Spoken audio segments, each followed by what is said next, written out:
The scent of damp earth after a spring rain, the sting of winter air in the lungs during a pre-dawn run, the almost sacred quiet of a track under the vast expanse of a starlit sky. These weren't just sensory details, they were the psalms of my existence. My name is Ben Carter, and for what feels like an eternity, but is more accurately measured as 4 decades, the athletics track has been my confessional, my laboratory, and my canvas. I wasn't a coach who believed in breaking athletes. I believed in building them, brick by painstaking brick, from the foundation of their raw potential to the soaring edifice of their peak performance. My methods were often described as old school, a term I wore not as a pejorative, but as a badge of honor. It meant discipline, yes, but also discernment, an almost intuitive understanding of an athlete's unique biomechanics, their psychological landscape, their unvoiced fears and unspoken dreams. Marcus Thorne, for a significant chapter of my life, was to be the testament to that philosophy, my Sistine Chapel ceiling. My own athletic career had been respectable, a decent collegiate hurdler with more grit than God-given talent. I tasted the thrill of competition, the sting of defeat, but my true calling, I discovered, lay not in personal glory, but in unlocking the potential within others. I found a profound satisfaction in the alchemy of coaching, taking raw, untamed energy and, through patience, science, and a deep empathy, transforming it into controlled power, into grace, into speed.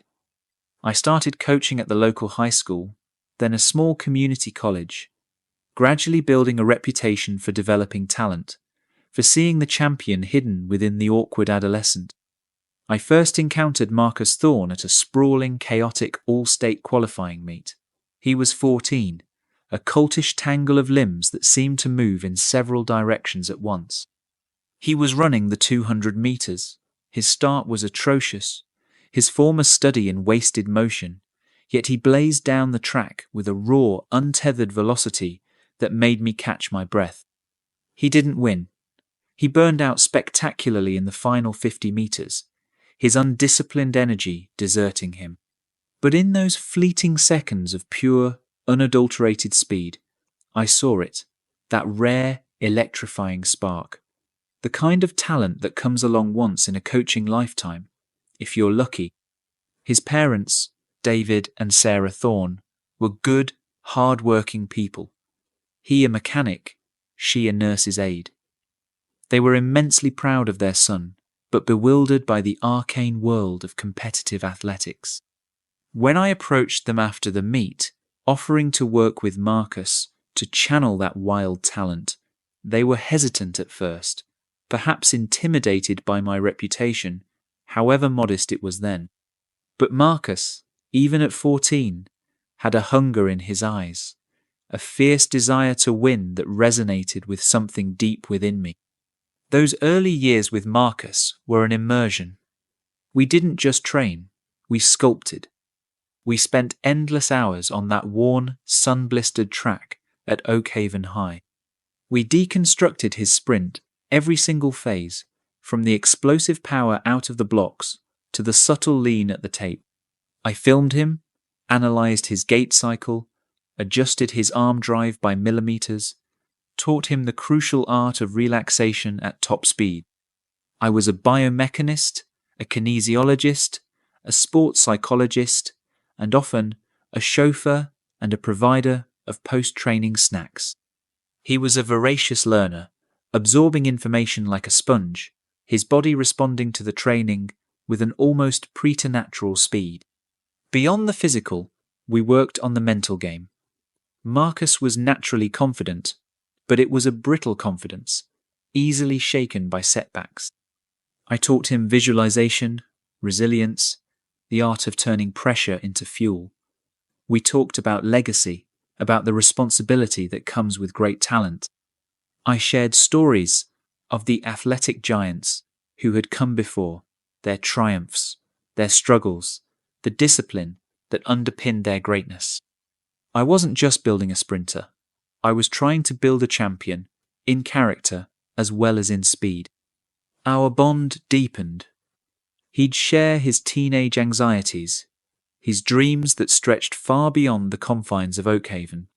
I'd listen, offer quiet advice, try to instill in him a sense of perspective. His parents, seeing his transformation, the focus and discipline that athletics brought to his life, entrusted him to my guidance. "You're more than a coach to him, Ben," Sarah Thorne once told me, her eyes shining with gratitude. "You're showing him what he can become." That trust was a heavy, precious thing. His rise was, as the papers would later say, meteoric. High school records fell like dominoes.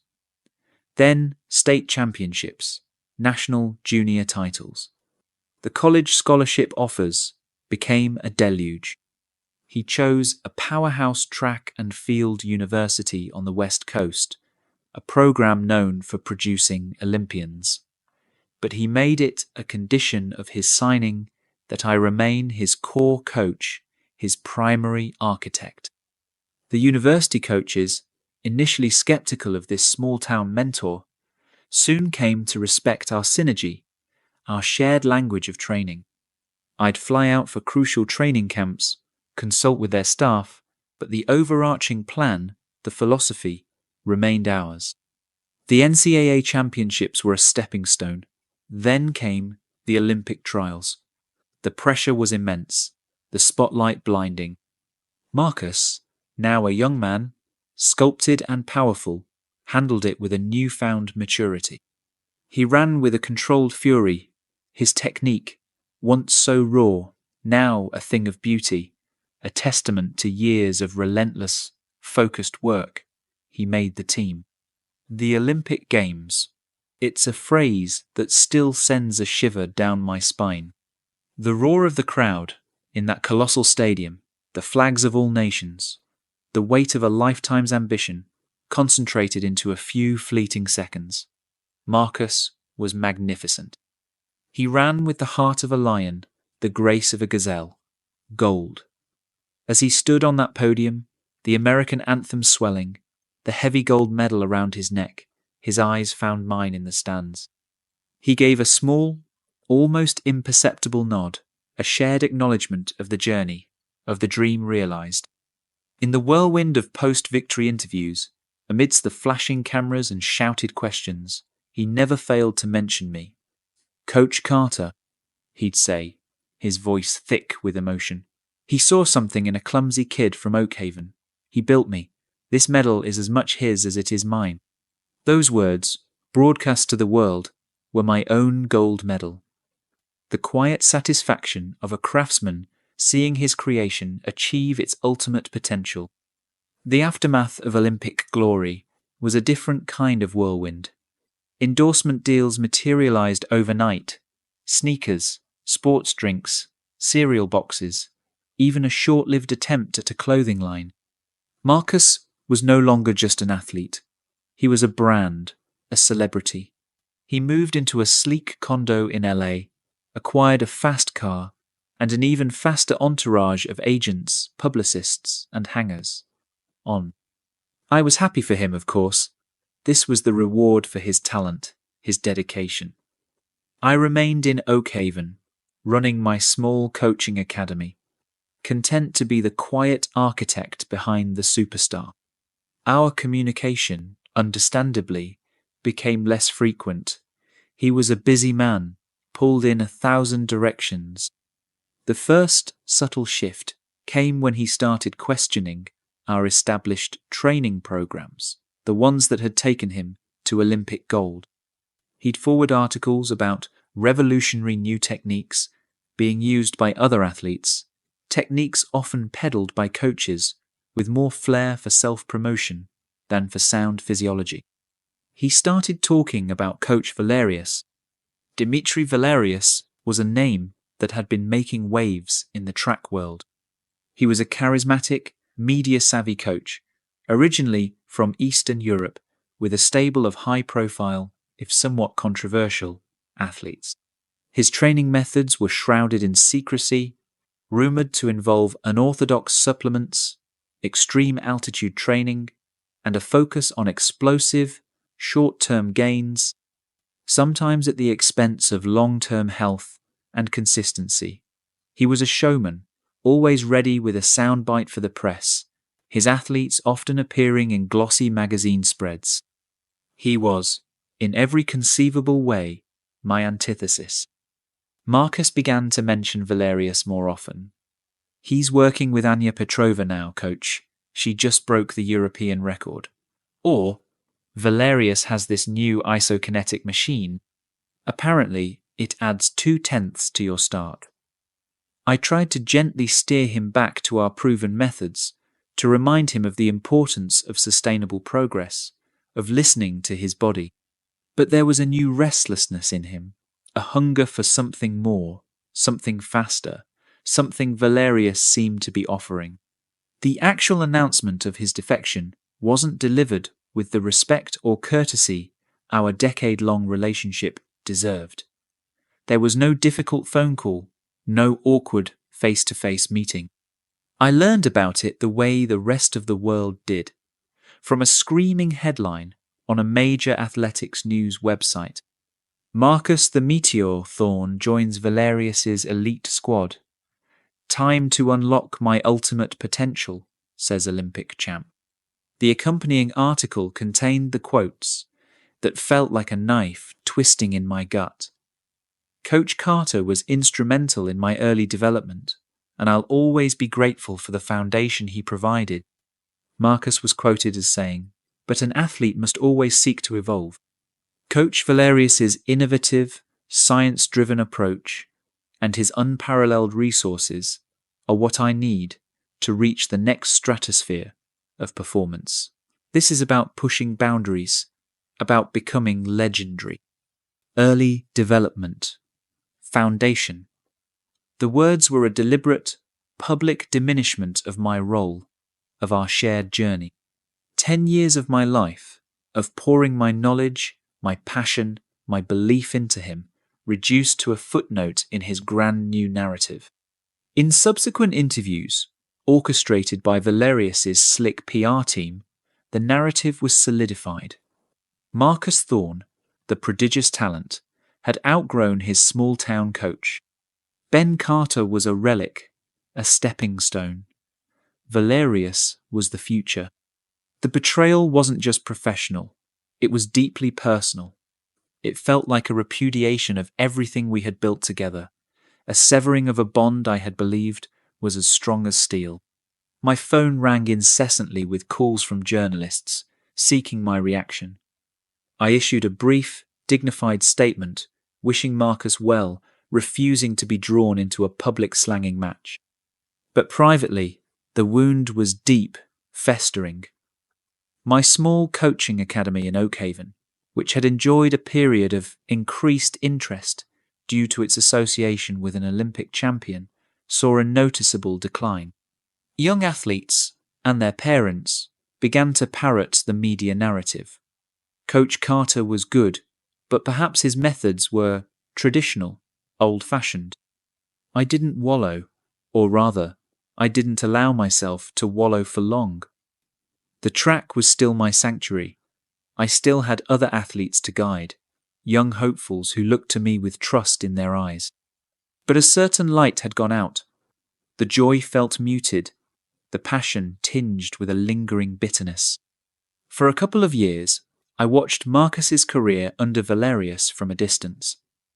He continued to win, yes. He was, after all, an immense talent. But the effortless grace, the fluid power that had defined his running, seemed to be replaced by a more brutal, forced explosiveness.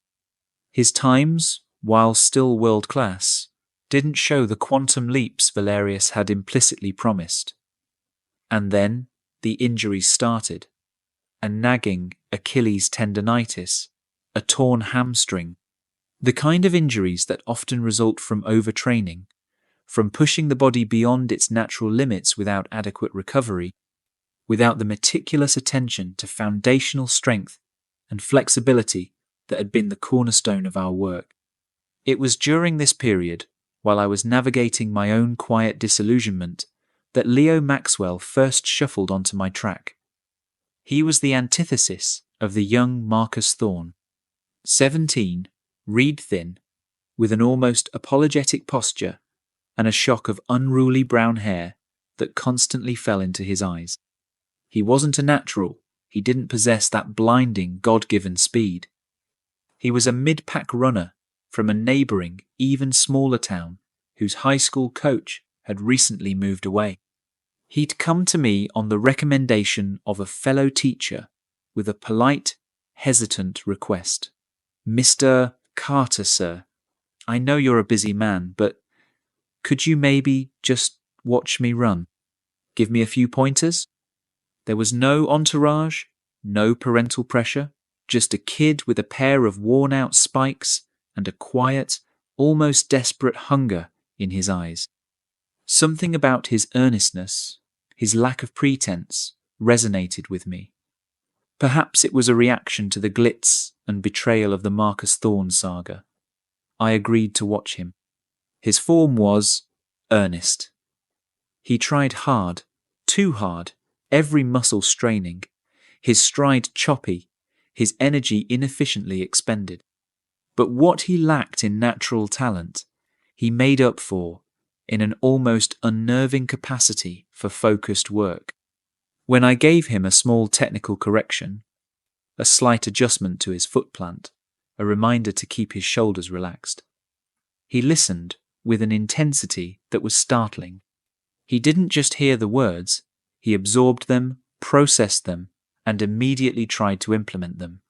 He was a student of the sport, a biomechanical puzzle he was determined to solve. Training Leo was like meticulously crafting a fine watch, whereas training Marcus had been like trying to channel lightning. With Leo, every improvement was hard-won, the result of countless repetitions, of relentless attention to detail. We spent months just on drills, on flexibility, on building a core of strength that could support a more efficient stride. He never complained. He never questioned. He just did the work, his quiet determination, a stark contrast to Marcus's sometimes volatile brilliance. He didn't dream of Olympic podiums, not then.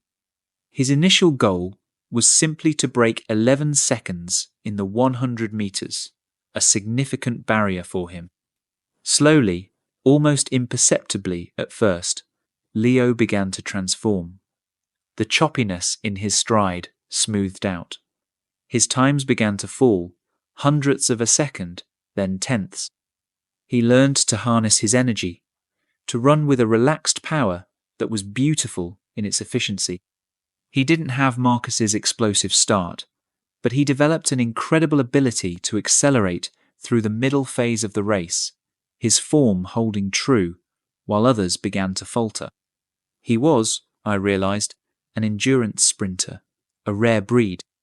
His first significant breakthrough came at a low-key regional meet. He ran a personal best, dipping under 10.5 seconds for the first time, winning against a field of more naturally gifted athletes. The look on his face as he crossed the line, a mixture of disbelief and dawning self-awareness, was a reward richer than any Olympic medal. He wasn't just Leo, the kid who tried hard. He was Leo Maxwell, a sprinter to be reckoned with.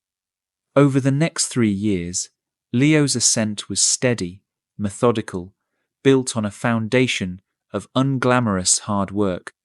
He won state titles, then started making waves on the national collegiate circuit. He'd earned a partial scholarship to a smaller state university, his academics as solid as his work ethic. He never sought the spotlight, his post-race interviews invariably deflecting praise to his training, to Coach C. He was the anti-Marcus in many ways, introspective where Marcus was flamboyant, disciplined where Marcus had become distracted. The inevitable collision course with Marcus Thorne was set for the national championships, the qualifying meet for the world championships. Marcus, now in his mid-20s, was still a formidable name, though his performances had become erratic.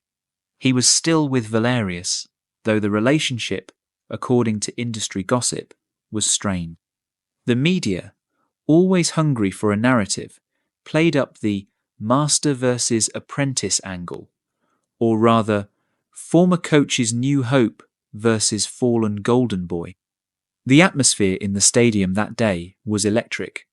Marcus, despite his recent struggles, still commanded attention, his presence radiating a residual star power. Valerius was in his element, holding court with journalists, projecting an air of unshakable confidence. Leo was a quiet storm, focused, his warm-up routine precise, almost meditative. The 100-meter final. Marcus was in lane 4, Leo in lane 6. The gun fired. Marcus exploded from the blocks, his raw power still evident, taking an early lead. For 50 meters, he looked like the Marcus of old. But Leo, with his metronomic stride, his flawless technique, began to reel him in. In the final 30 meters, as Marcus started to tighten, his form fractionally deteriorating under the immense pressure, Leo surged. He passed Marcus just before the line, winning by a hair's breadth. His time was a new personal best, a world-class mark. The stadium erupted. Leo, usually so reserved, punched the air, a rare display of emotion. Marcus stood on the track, hands on hips, his face a mask of stunned disbelief. Valerius's smile had vanished. In the post-race interview, when asked about beating the legendary Marcus Thorne, Leo simply said, "Marcus is a great champion.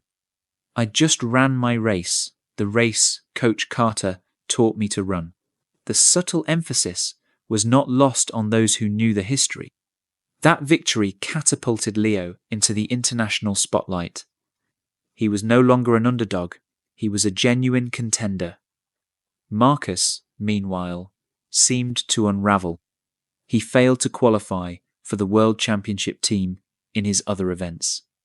His frustration was palpable, his interviews increasingly defensive. The narrative of his decline, once whispered, was now openly discussed. The World Championships that year were Leo's coronation. He ran with a serene confidence, his technique a masterclass, winning gold in the 100 meters and anchoring the relay team to a stunning victory with a blistering final leg. He became the new darling of the track world, praised for his humility, his dedication, and his classic running style.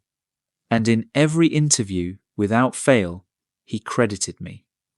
"Coach Ben Carter is the reason I'm standing here," he'd say. "He saw potential when others didn't. He built me piece by piece. This is his victory, as much as mine."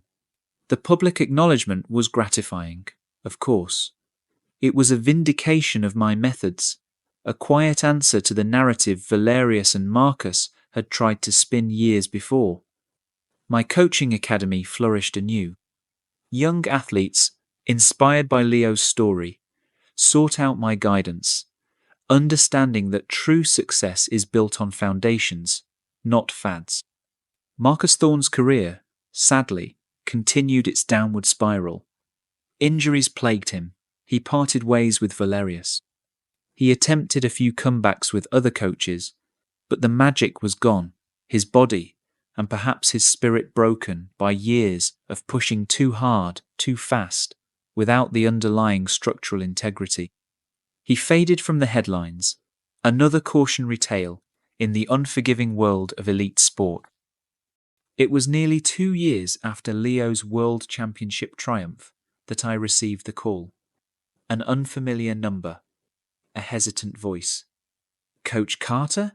It's Marcus." Marcus Thorne.